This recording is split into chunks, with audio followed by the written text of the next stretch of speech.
मित्रांनो, ओडिसामधील एक सोशल मीडियावरती व्हिडिओ व्हायरल होतोय। हा व्हिडिओ बघितल्यानंतर तुम्ही चकितच व्हाल।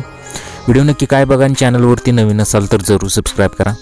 व्हायरल होत असलेल्या व्हिडिओमध्ये तुम्ही पाहू शकता की नदी पार करण्यासाठी अक्षरशः इथं गावकऱ्यांना आपला जीव मुठीत धरून नदी ओलांडावी लागत आहे। आणि तुम्ही जीवनात असा पूल बघितला नसेल। तुम्ही बघू शकता की अक्षरशः दोन लोखंडी चपटे रॉड तुम्हाला इथं दिसत आहे। त्याच्यावरून एक व्यक्ती आपली गाडी नदी पार करताना दिसत आहे।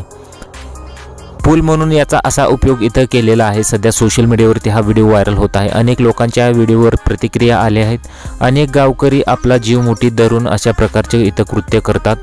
शिवाय त्या लोखंडी रॉडवरून जाताना काही दुर्घटना सुद्धा होऊ शकतात, असे अनेक नेटकऱ्यांचे इथं मत व्यक्त होत आहे। तुम्ही बघू शकता की अक्षरशः त्या व्यक्तीला आपला तोल सांभाळत ती नदी पार करावी लागत आहे। सध्या सोशल मीडियावरती हा व्हिडिओ व्हायरल झाला, लोकांच्या तीव्र प्रतिक्रिया आल्या।